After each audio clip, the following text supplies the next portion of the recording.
ফয়সাল, পাম্পের এই মুহূর্তের বর্তমান অবস্থাটা আপনার মাধ্যমে জানতে চাই এবং সরবরাহ বৃদ্ধি কি গ্রাহকদের ভোগান্তি কমাতে পেরেছে কিনা?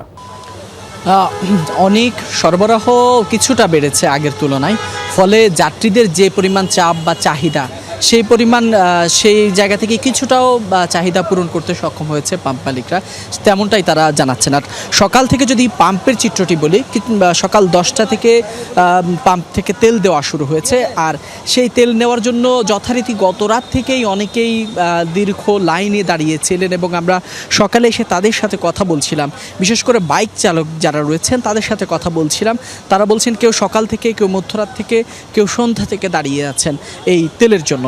কিন্তু বিপত্তি বেঁধেছে সকালে যখন তারা তেল নেওয়ার জন্য ঠিক কাউন্টারের সামনে আসছেন, তখনই তাদের কাছ থেকে চাওয়া হচ্ছে ফুয়েল পাস। আর এটি নিয়েই মূলত কিছুটা বাকবিতণ্ডা হচ্ছে।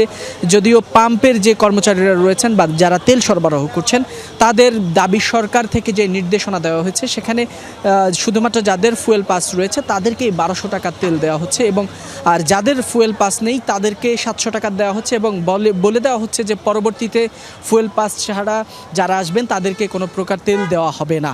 তো সেটি নিয়েই মূলত কিছুটা বাকবিতণ্ডা হচ্ছে। অনেকেই বলছেন আমরা গতরাত থেকে দাঁড়িয়ে আছি একই সাথে, তাহলে একজনকে কেন 1200 টাকা দেওয়ার 1200 টাকার তেল দেওয়া হচ্ছে, আবার অন্যজনকে কেন, আমাদেরকে কেন 700 টাকা দেওয়া হচ্ছে। এটি নিয়েই মূলত দুপক্ষের মধ্যে ঝামেলা চলছে বা কথা বাড়াবাড়ি হচ্ছে।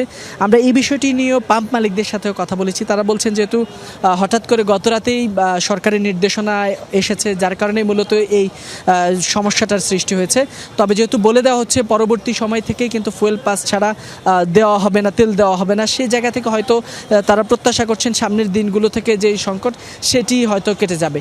এর পাশাপাশি অতিরিক্ত জ্বালানির যে বিষয়টি বলছেন, সরকার থেকে ঘোষিত 20% অতিরিক্ত জ্বালানি তারা গতকাল থেকেই পাচ্ছেন, এবং পাম্প মালিকদের দাবি এই অতিরিক্ত তেল পাওয়াতে আগে যে গ্রাহকদের যে চাহিদা ছিল বিগত দিনে, সেটি এখন অনেকটা কিছুটা কমে এসেছে।